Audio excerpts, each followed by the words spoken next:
Señor, pedimos en este momento tu bendición sobre nosotros en esta mañana, que nos des oídos y nos des humildad y toques nuestros corazones según tu voluntad en Cristo Jesús. Amén.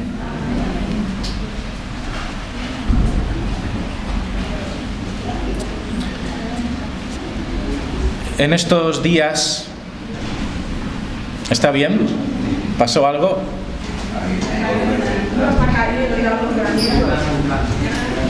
Hay una tormenta. Bueno, el Señor nos protegerá. En estos días, no sé si vosotros seguís las noticias por la tele o por internet, pero estamos siendo testigos de algunas noticias que son muy llamativas, y dos de ellas están acaparando la atención de los medios de comunicación. Y no sé si vosotros estáis al tanto de esto, pero me imagino que sí, porque de verdad que es bien evidente.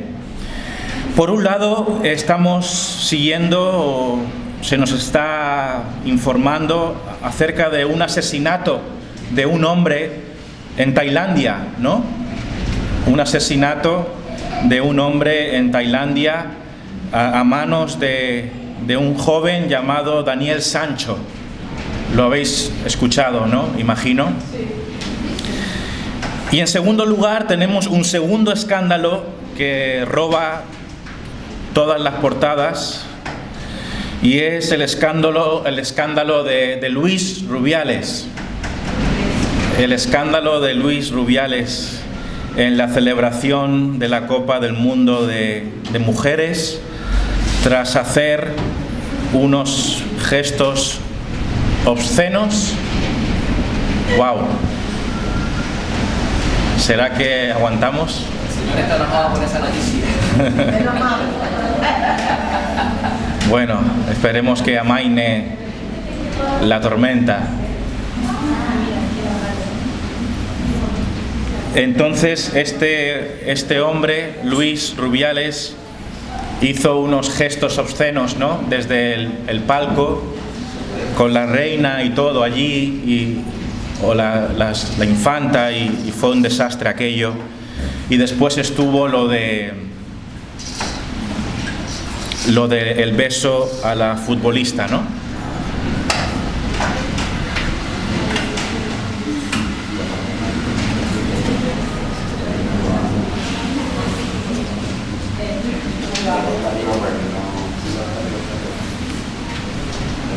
¿Ya está?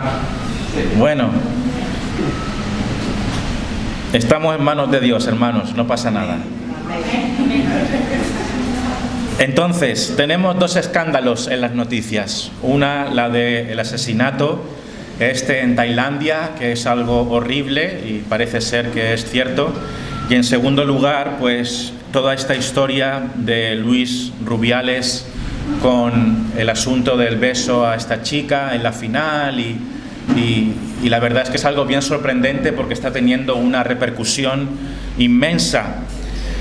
Evidentemente no vamos a entrar en los detalles de estos dos hechos, ni vamos a entrar en ninguna discusión sobre estos sucesos, sobre los cuales están corriendo ríos de tinta, como se dice, ¿no? Las noticias, gente opinando, el presidente interviniendo, en fin, mucha gente hablando sobre estos temas que están siendo muy impactantes en los medios de comunicación. Pero porque además no es el lugar para hablar de estas cosas, ¿no?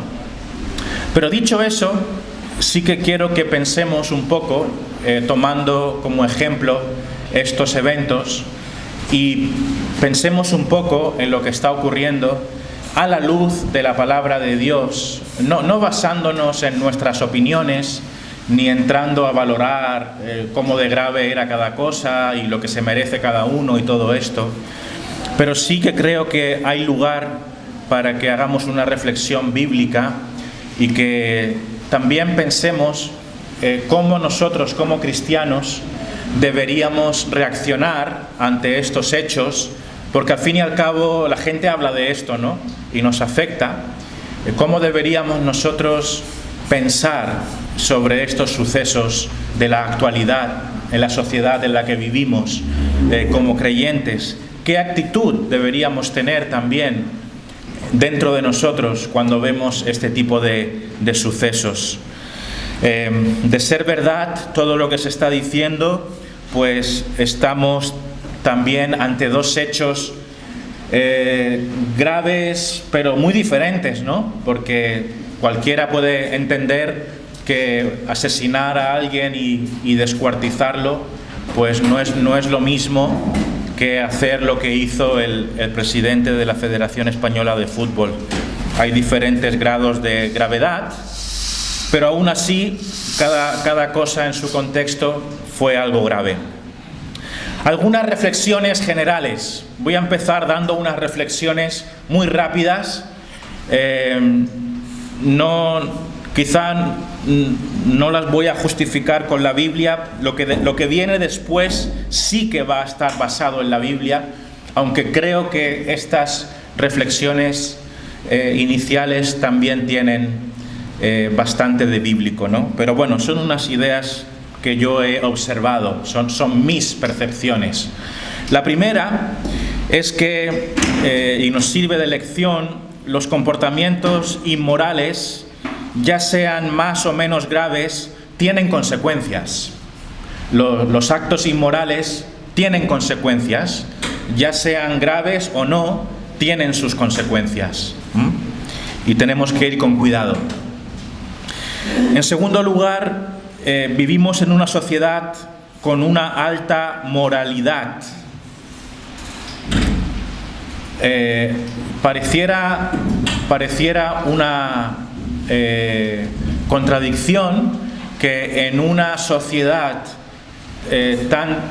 con tanta decadencia moral y con tanto pecado y con tantas ideas que están en contra de la voluntad de Dios, al mismo tiempo exista un altísimo nivel de juicio moral, ¿verdad? Es llamativo, porque de verdad que, por así decirlo, el nivel de juicio moral de nuestra sociedad es muy alto. La gente se indigna con la injusticia, y es así. Y no estoy entrando a valorarlo como algo positivo o negativo, porque al fin y al cabo hacer juicio de lo que está mal está bien, ¿no? Porque Dios hace eso. Dios es un Dios de juicio. Los cristianos también hemos de hacer un buen juicio de lo que ocurre a nuestro alrededor. El caso es que nuestra sociedad es altamente moral, aunque parezca una contradicción, repito, ¿no? Porque de verdad que es así. No sé si os habéis fijado en todos los juicios que se han emitido en torno al caso Rubiales, por ejemplo. Lo que imperaba era la altísima moralidad, ¿no? Unos escritos perfectamente redactados diciendo esto es inaceptable, comportamientos de este tipo no son dignos de una sociedad avanzada. Quiero decir que todo el mundo enarbola la bandera de la moralidad y todo el mundo es moral, ¿no? Y incluso varios cargos de la Federación Española han dimitido porque lo que está ocurriendo va en contra de sus principios. Con lo cual, es una sociedad altísimamente moral que se toma las injusticias muy en serio. Y si quieres saber lo que es un juicio, cuélate en la cola del supermercado. Y ahí vas a ver lo que es un linchamiento moral. Porque es increíble cómo la gente reacciona cuando alguien se cuela. Parece que de verdad, ¿no? Quiero decir que la gente es moral. Lo que sucede es que solemos ser altamente morales con lo que ocurre con nuestro prójimo y además solemos ser altamente morales con aquello que es público. Pero cuando se trata de nosotros y cuando se trata de lo que está por dentro y no se ve, quizá no seamos tan morales. Pero cuando es algo público y es algo que no tiene que ver con nosotros, la gente no es solamente moral, es condenatoria. España condena a Rubiales. Es lo que está ocurriendo. Y no tiene perdón de Dios, Dios entre comillas, ¿no? Con minúscula, ¿me entendéis lo que quiero decir? La gente no está dispuesta a tolerar comportamientos tan fuera de lugar, porque en realidad estaban fuera de lugar cuando lo piensas, ¿no?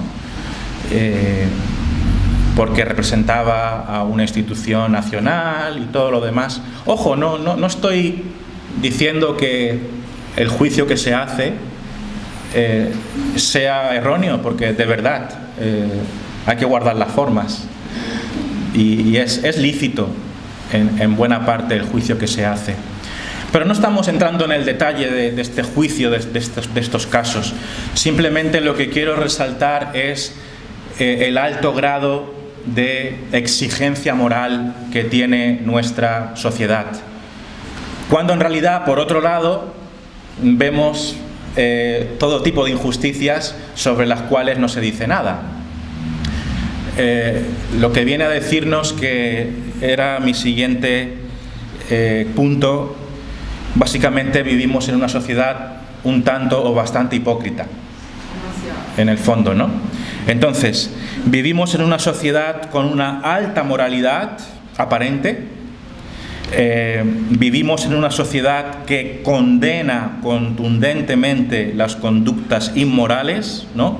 Se hacen comunicados públicos y dice la gente: comunicamos nuestra más absoluta condena sin paliativos a los actos fuera de lugar, etcétera, etcétera. Con lo cual el ser humano es así, condena la injusticia. Y no está mal hacerlo. Lo que está mal es tener una doble moral, ¿verdad? O ser hipócrita. Y este es mi siguiente punto. Vivimos en una sociedad hipócrita. Y cada uno de nosotros, en cierto sentido, es hipócrita. Tenemos que reconocerlo. Porque condenamos al otro no viendo la gravedad de lo que hacemos nosotros mismos. Y esto es un razonamiento bíblico, ¿no? Miramos la paja en el ojo ajeno, pero no nos damos cuenta de la viga que hay en el nuestro. Entonces, eso forma parte de la naturaleza humana. Y una cosa más que me llamó la atención es que, al menos en estos dos temas, es una sociedad sin misericordia. ¿Alguien ha visto algún comentario diciendo: bueno, Rubiales se ha equivocado, pero si se disculpa y se arrepiente, pues ¿por qué no darle una oportunidad al hombre? Pues ha hecho una gestión técnica correcta. No sé, igual no, pero ¿me entendéis la idea? Yo no he visto ninguna señal de simpatía ni de misericordia de nadie, y mucho menos hacia Daniel Sancho. ¿Habéis visto a alguien diciendo a Daniel Sancho: bueno, lo que ha hecho es horrible, pero no, todo ha sido condenación? Y repito, pues la condena creo que se la merecen. Yo no soy mejor que ellos, ni ninguno de nosotros es mejor que ellos, y es merecido lo que les está ocurriendo y lo que les va a ocurrir, especialmente el caso de este chico, que si es verdad, pues es algo inhumano, es algo cruel, grotesco, que sale de la moral y es totalmente condenable, ¿no? Es así. Pero el caso es que nadie ha hecho ninguna muestra de misericordia. Nadie ha hecho ninguna muestra de compasión. Pero ¿sabéis qué? Dios perdona estos actos. Dios se muestra compasivo, aún con el peor de los pecadores. Y en medio de todo eso es cuando el Evangelio brilla con luz propia, ¿no? Porque es algo que no es de este mundo. ¿Os imagináis que un asesino así pueda recibir el indulto y el perdón de su pecado? Pues en el Evangelio hay esperanza para él también. ¿Y qué decir de Rubiales? Pues también puede ser perdonado por dar un beso en el lugar equivocado a la persona equivocada. Vamos a pensar sobre esto a la luz de la palabra de Dios. Estos fueron algunas reflexiones, ¿no? Y la última de ellas era esta.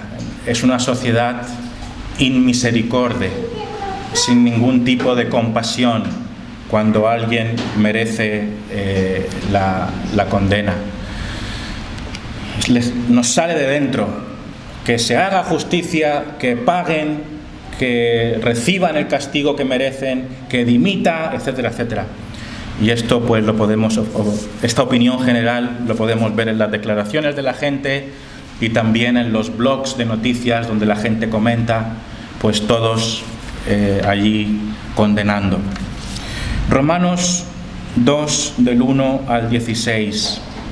¿Qué nos enseña Romanos 2 del 1 al 16 en cuanto a todo esto?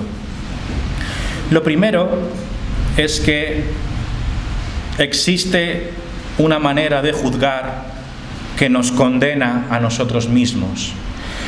Romanos 2 del 1 al 16 es una declaración que hace el apóstol Pablo al principio de la carta a los romanos, que nos habla de el juicio de Dios.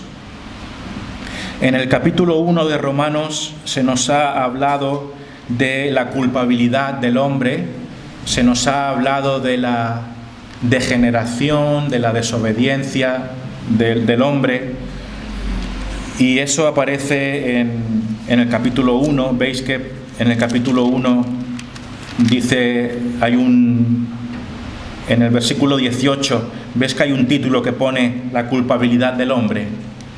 Ahí se hace una explicación de cómo los seres humanos se rebelaron contra Dios, hacían lo que no tocaba, profesando ser sabios se hicieron necios, hicieron cosas contra naturaleza. Después se habla en el versículo 29 y 30 de estos pecados, ¿no? Atestados de toda injusticia, fornicación, perversidad, avaricia. Eso está en el 29, ¿veis? Llenos de envidia, homicidios, contiendas, engaños, malignidades, murmuradores, detractores. ¿Veis? Ahí se está hablando de la inmoralidad y de la maldad del ser humano en esencia, y lo grave que es. Dice el versículo 31, necios, desleales, sin afecto natural, implacables, sin misericordia, quienes habiendo entendido, esto es versículo 32, quienes habiendo entendido el juicio de Dios, que los que practican tales cosas son dignos de muerte, no solo las hacen, sino que también se complacen con los que las practican. Entonces, este capítulo 1 nos habla de la culpabilidad de los hombres. Son pecados especialmente visibles, especialmente graves, pero después en el capítulo 2 cambia un poquito el discurso y dice que aquellos que hacen juicio sobre esta gente que hace cosas tan malas, que tengan cuidado, porque aquellos que condenan a estos que se portan tan mal, tengan cuidado porque ellos mismos también lo hacen. Es lo que dice aquí. Porque fijaos cómo empieza el capítulo 2, versículo 1. Por lo cual eres inexcusable, oh hombre, quien quiera que seas tú el que juzgas, pues en lo que juzgas a otro, te condenas a ti mismo, porque tú que juzgas haces lo mismo. Y versículo 2 dice: mas sabemos que el juicio de Dios contra los que practican tales cosas es según verdad. Entonces,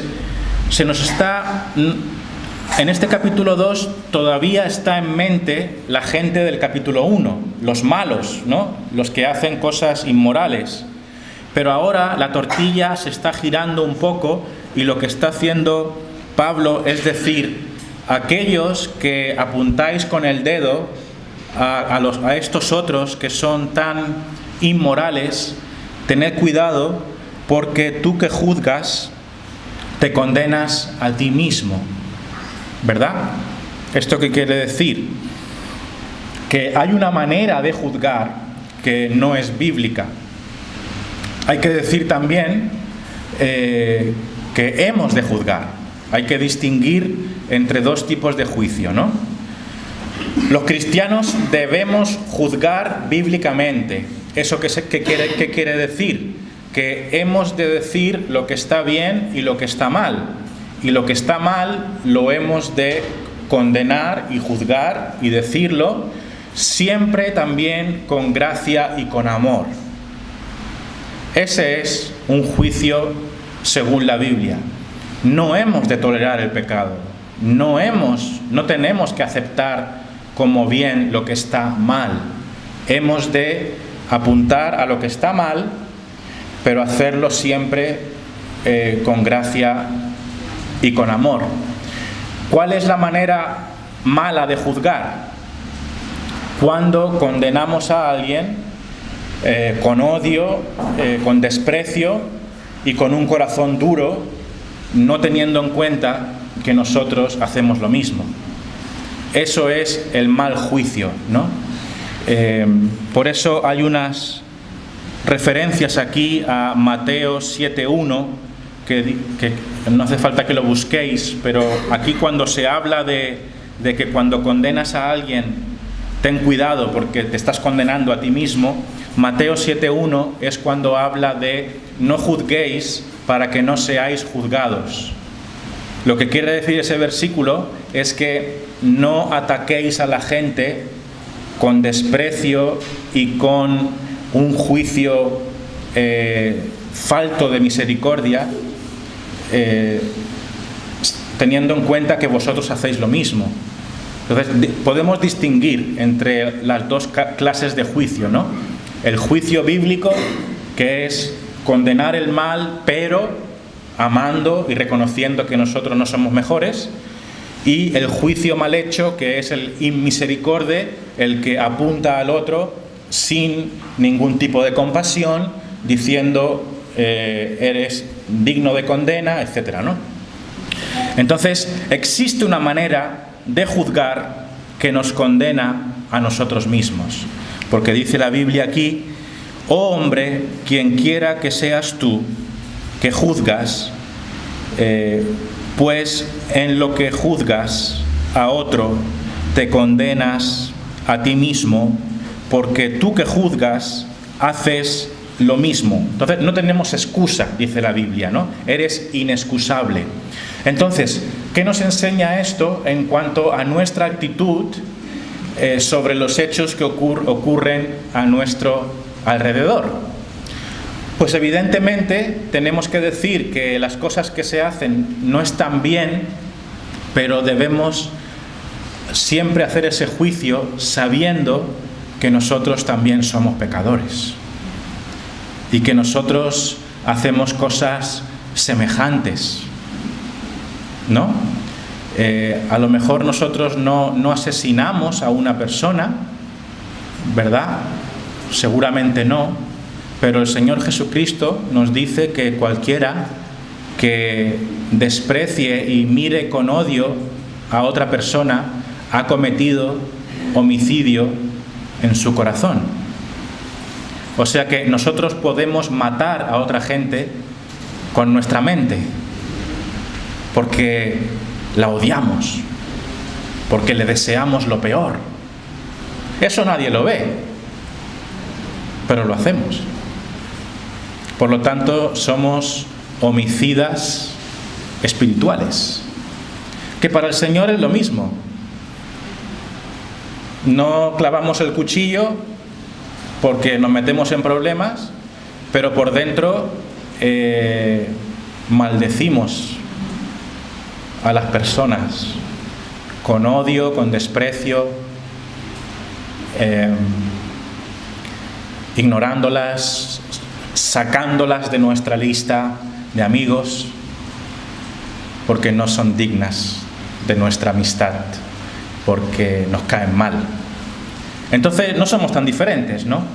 Y lo de Rubiales, pues bueno, gestos obscenos, no vamos a entrar en si fue una agresión sexual o no, en fin, ya sabemos todo lo que hay montado, pero ¿qué vamos a decir en cuanto a pecados sexuales?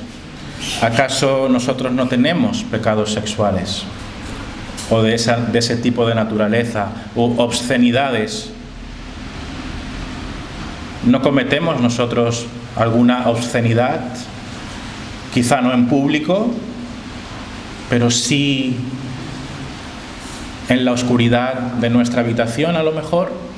Entonces, en el fondo no somos muy distintos, y esto es lo que necesitamos ver, que aunque los pecados públicos de la gente de las noticias sean muy llamativos, en el fondo nosotros no somos muy distintos. Hoy en día todo el mundo se cree mejor que Daniel Sancho y que Luis Rubiales, por supuesto. Todos somos mejores que ellos, ¿no? Nosotros nunca hubiéramos hecho eso. Pues no hemos de pensar así. No debemos creernos mejores que estas personas. Entonces, tengamos cuidado en la manera en cómo juzgamos. Segunda cosa, un día Dios nos juzgará a todos, ¿verdad? Porque hoy todo el mundo juzga a estas personas, pero habrá un día en el que Dios no solamente va a juzgar a estas dos personas, también va a juzgar a Pedro Sánchez, va a juzgar a Bilda, al entrenador, a todo el equipo, lo va a juzgar, a ti y a mí los va a juzgar, nos va a poner a todos en fila y todos vamos a tener que rendir cuentas de nuestros hechos. Entonces, esto aparece aquí en la Biblia, ¿no? Dice el versículo 2, mas sabemos que el juicio de Dios contra los que practican tales cosas es según verdad. Sabemos que el juicio de Dios contra los que practican tales cosas es según verdad. ¿Qué cosa, no? Vemos aquí. Lo primero es que Dios va a juzgar a todos los seres humanos. Cada uno de nosotros, seas un niño, seas joven, seas viejo, vamos a tener que estar delante del juicio de Dios. Vas a estar cara a cara con Dios y vas a tener que rendir cuentas de lo que has hecho. Y fijaos, hoy en día sobre estos dos temas pues hay diferentes opiniones. Rubiales dice que tiene la verdad, las jugadoras dicen que tienen la verdad, entonces hay diferentes versiones. Pero ¿sabéis qué? El que va a juzgar según verdad es Dios. Él va a ser el juez justo que va a juzgar según verdad. Dice aquí, mas sabemos que el juicio de Dios contra los que practican tales cosas es según verdad. Cada uno de nosotros tendrá un justo juicio delante de Dios. También nos habla el versículo 16. Dice, en el día en que Dios, Romanos 2:16, en el día en que Dios juzgará por Jesucristo los secretos de los hombres conforme a mi evangelio. Cada uno de nosotros tendrá que enfrentarse al juicio de Dios. ¿Cuándo? En el día en que Dios juzgará por Jesucristo los secretos de los hombres conforme a mi evangelio. Entonces, hermanos, amigos, entendamos y creamos y vivamos nuestra vida sabiendo que un día Dios nos va a juzgar a cada uno de nosotros en el día final, cuando el Señor Jesucristo regrese en gloria. Ese es el testimonio de la Biblia. Entonces Dios nos va a juzgar a todos. Y bueno, aquí en este relato de Romanos parece que habría gente que pensaría que se podría escapar del juicio de Dios, porque podrían pensar que, lógicamente, el juicio de Dios es para los malos, ¿no? No para los malos buenos como nosotros. Los que realmente requieren juicio son los peores, porque es lo que está ocurriendo aquí. Dice el versículo 3, ¿y piensas esto, oh hombre, tú que juzgas a los que tal hacen? ¿Ves? ¿Piensas esto, oh hombre, tú que juzgas a los que tal hacen? Aquí hay alguien que está juzgando a los que hacen cosas públicamente malas, ¿no? A los avariciosos, los implacables, los que estábamos hablando del capítulo 1, ¿no? Esos que no tienen perdón. Y dice el texto, ¿y piensas esto, oh hombre, tú que juzgas a los que tal hacen y haces lo mismo, que tú escaparás del juicio de Dios? ¿Veis? A veces nosotros pensamos que nosotros, como no somos tan malos como el resto, nosotros vamos a escapar del juicio de Dios. Como mucho me hará alguna pregunta y tal, y bueno, tengo mis cosillas, pero no es así. Nosotros tenemos un problema con Dios cuando Él nos vaya a hacer juicio, a menos que tengamos un abogado, que es el Señor Jesucristo, quien nos puede librar. Entonces, ni tú ni yo escaparemos del juicio de Dios. Entonces, se echa de menos, ¿no?, que la gente, cuando condena a otras personas, lo hagan pensando en que ellos mismos también van a tener un juicio delante de Dios. Cuando nosotros hagamos juicio de los que estén a nuestro alrededor, y no digo que no lo hagamos, porque ya lo hemos dicho, hemos de juzgar lo que sucede a nuestro alrededor, deberíamos hacerlo pensando en que nosotros también vamos a ser juzgados, ¿no? Y que aquellos que piensan que no lo están haciendo tan mal, también van a ser juzgados. Y es fácil. ¿Qué sucede? Que vivimos en una sociedad, como decía yo antes, que se fija en lo externo. Y lo que cuenta es lo externo, ¿no? Hoy en estos días se hablaba mucho de el mal testimonio que este hombre ha dado a la Real Federación Española de Fútbol, porque es la Real Federación Española, es real, más encima. Entonces, la gente le da mucha importancia a lo institucional, a lo correcto, ¿no? Vemos al rey Felipe como un icono de la ejemplaridad, ¿no? Muy correcto, todo perfecto, inmaculado, Y no estoy diciendo esto, os lo digo de corazón, como un ataque al rey de España. Simplemente trato de proyectar que una imagen externa no sirve para nada ante los ojos de Dios, porque habrá un día en el que Dios juzgará los secretos del corazón de los hombres. Pero lo que mueve a estas noticias, el problema aquí es que se ha manchado la imagen, ¿verdad? Es lo que la gente le da importancia.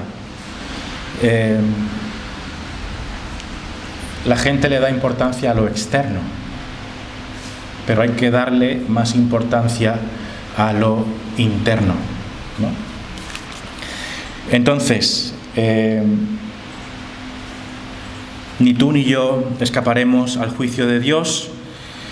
Es importante también decir, dice el versículo 5, que el que sigue sin arrepentirse acumula castigo, versículo 5, pero tú por tu dureza y por tu corazón no arrepentido atesoras para ti mismo ira, para el día de la ira y de la revelación del justo juicio de Dios.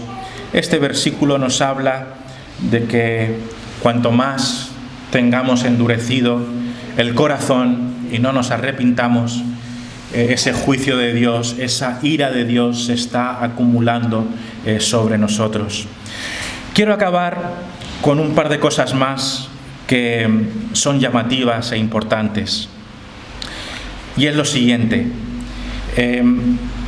Dios ha colocado un código moral en todas las personas.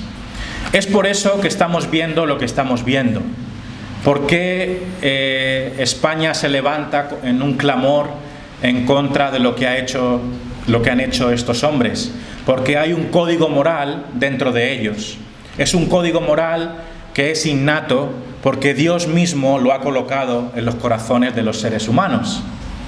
¿Verdad? ¿Dónde vemos esto? Pues lo vemos aquí, que se nos habla en el versículo 14, se nos habla de los gentiles, ¿no?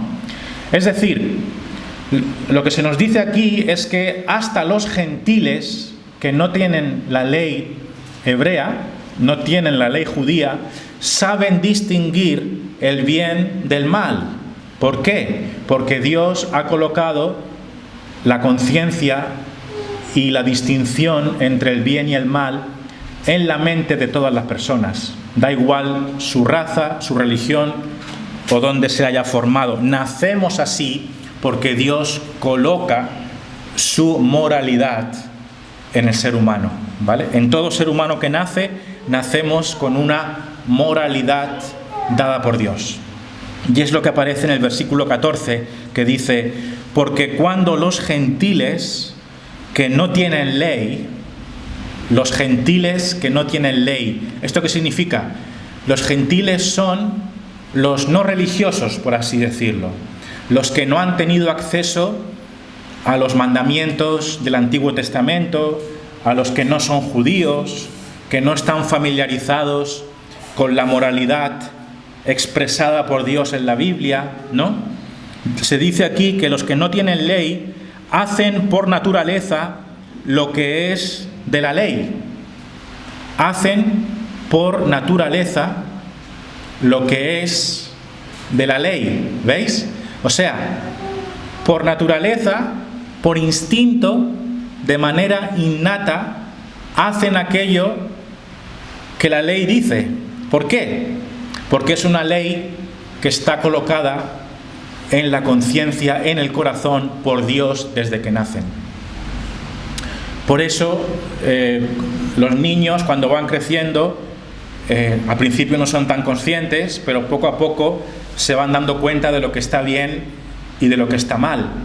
No solamente porque los padres se lo dicen, es porque ellos mismos tienen un código dentro, dado por Dios, y saben lo que está bien y lo que está mal.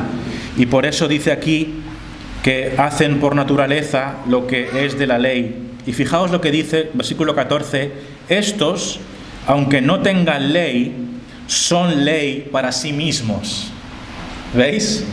Aunque no tengan ley, aunque no tengan la Biblia, aunque no tengan los 10 mandamientos, su propia conciencia, ellos mismos son ley para ellos mismos. ¿Me entendéis? Porque su propia mente, su propio ser les dice lo que está bien y lo que está mal, porque Dios ha colocado en ellos una conciencia con el código de Dios en ellos. Y dice después, mostrando la obra de la ley escrita en sus corazones. Ahí está. La ley escrita en sus corazones. ¿Eso qué significa? Que se nos pone una figura como que Dios ha escrito, ¿verdad? Con su pluma divina ha escrito en el corazón del hombre qué es lo que está bien y qué es lo que está mal, independientemente de su educación y de su trasfondo. Y dice aquí, dando testimonio su conciencia y acusándoles o defendiéndoles sus razonamientos. Entonces, ¿por qué me quería detener en esto? Porque esto que estamos viendo aquí es lo que explica el juicio de la sociedad. La sociedad sabe lo que está bien y lo que está mal porque Dios les ha dado un código a cada persona. Esto es interesante, ¿no? Porque la moralidad de los gobiernos, la moralidad de la sociedad, las constituciones de los países no están hechas por invención humana. Están hechas basadas en valores que han sido impresos por Dios en las personas. Por eso pegar a alguien o matar a alguien está mal aquí y en la China. ¿Por qué? Porque Dios ha colocado eso en el código humano. Es por ello también que Dios nos exhorta a obedecer a las autoridades. ¿Por qué? Porque las propias leyes, en buena parte, las buenas leyes, proceden de Dios mismo, porque Él ha colocado, ¿entendéis?, eso en el corazón humano. Quiero acabar con 2 cosas más. Dios no solo juzgará lo público, también lo secreto. Versículo 16. En el día en que Dios juzgará por Jesucristo los secretos de los hombres conforme a mi evangelio. En el día en que Dios juzgará por Jesucristo los secretos de los hombres conforme a mi evangelio.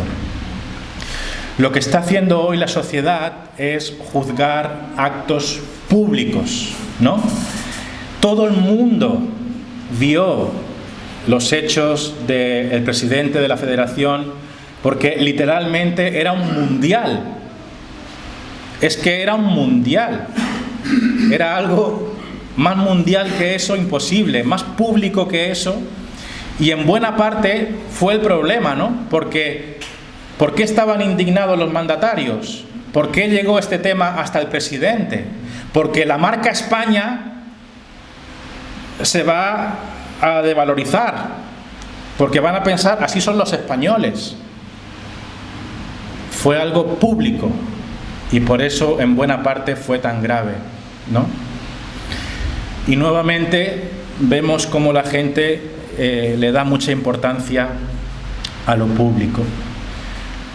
Pero cada uno de nosotros lo que debería hacer, usando estos sucesos como lección, es ¿y qué hay de lo secreto? ¿No? ¿Qué hay de lo secreto? Cada persona que ha condenado a Rubiales, llámese Yolanda Díaz, Irene Montero, Pedro Sánchez, quien sea, los futbolistas, quien sea que haya alzado la voz, debería pensar ¿qué hay de mis pecados secretos delante de Dios? Qué bien nos hace pensar en esto, ¿no? porque en el fondo la fachada es fácil darla. Quiero mencionar lo que ha mencionado muchas veces este predicador, Paul Washer. ¿Qué pasaría si grabaran en un vídeo lo que pasa por tu mente en toda tu vida y lo colocaran en público? ¿Os imagináis? Que cogiesen todo lo que pasa por tu mente y lo pusieran en una grabación en público. Seguramente aquellos que llamas tus mejores amigos dejarían de ser. ¿Cómo te mirarían cuando viesen los pensamientos que tú has tenido en contra de ellos? Tus mejores amigos, ya no hablo de tus enemigos.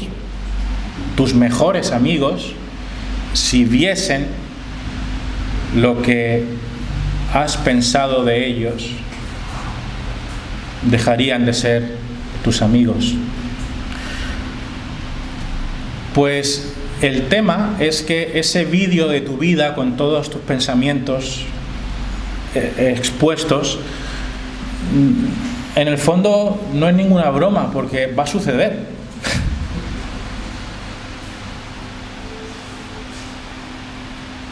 Va a suceder. Porque, ¿qué significa esto? En el día en que Dios juzgará por Jesucristo los secretos de los hombres. Habrá un día en el que Dios cogerá todos nuestros pecados, todos nuestros pensamientos y los va a juzgar públicamente.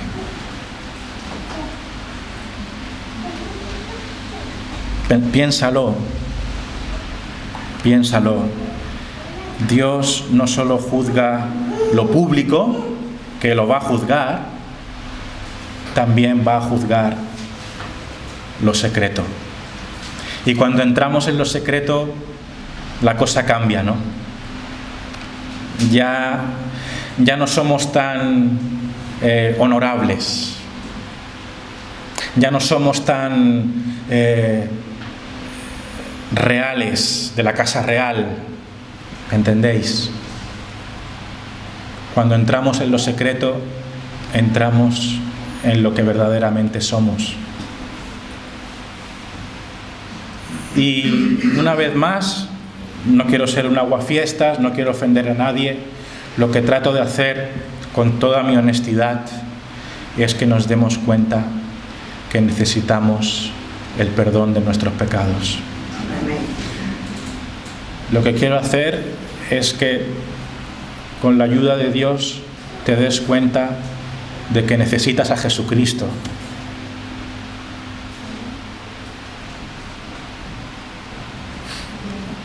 Quiero acabar con lo siguiente. Hemos dicho también que ni rastro de misericordia en las noticias, ¿no? Ni rastro. Nadie dice se merecen una segunda oportunidad. Nadie dice si se arrepienten, a lo mejor ni pensarlo. De Rubiales ni en broma, y del chico que asesinó al otro hombre ya, vamos, es que la gente está convencida de que no tiene perdón de Dios. Yo os hago una pregunta.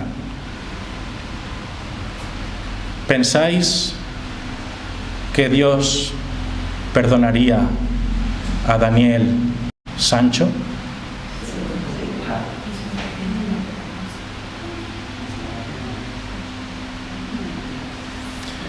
La respuesta es que sí. La respuesta es que sí.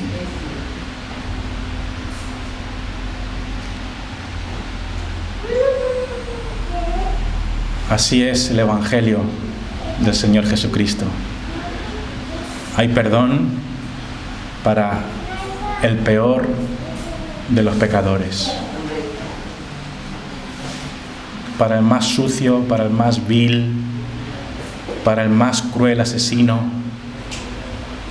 Hay perdón. ¿Qué es esto? ¿Qué es esto?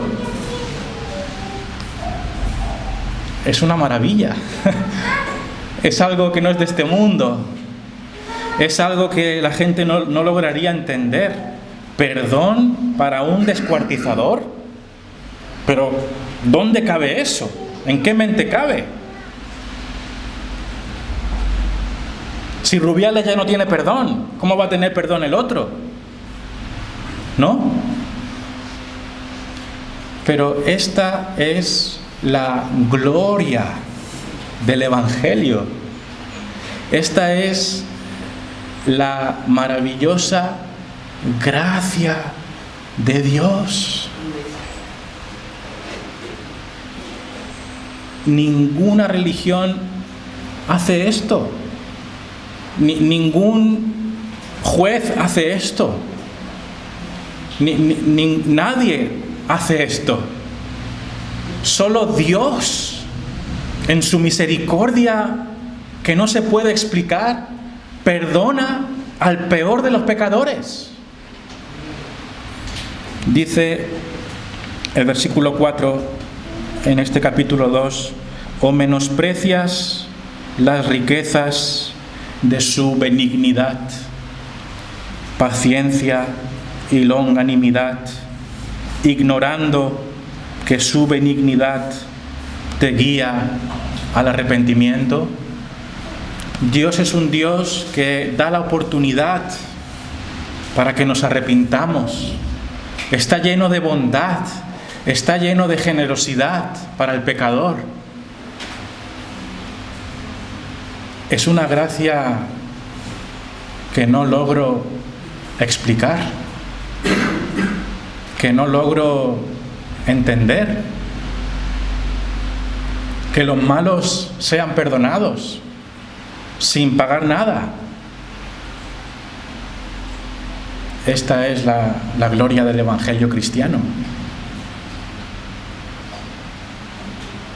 Y tú también puedes ser perdonado si te arrepientes hoy. Puedes tener vida eterna si te arrepientes hoy.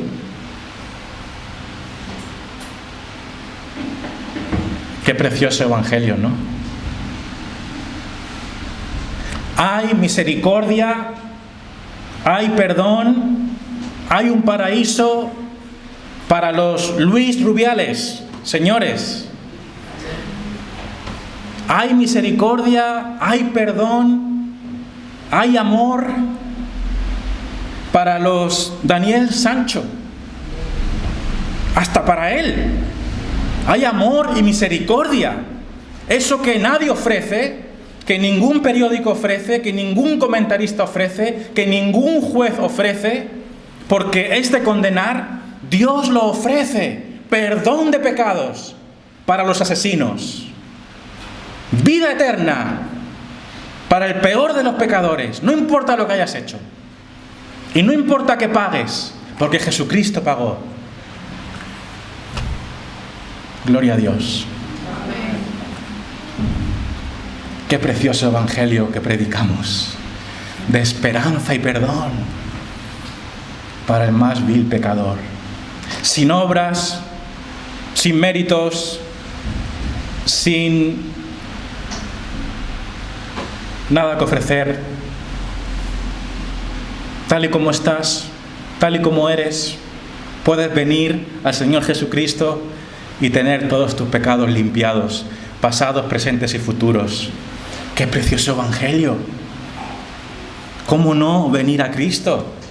¿Cómo no? Hay que ser cristiano, hermanos. Es que esto es algo increíble. Gloria a Dios. A Él sea toda la alabanza por su misericordia. Amén.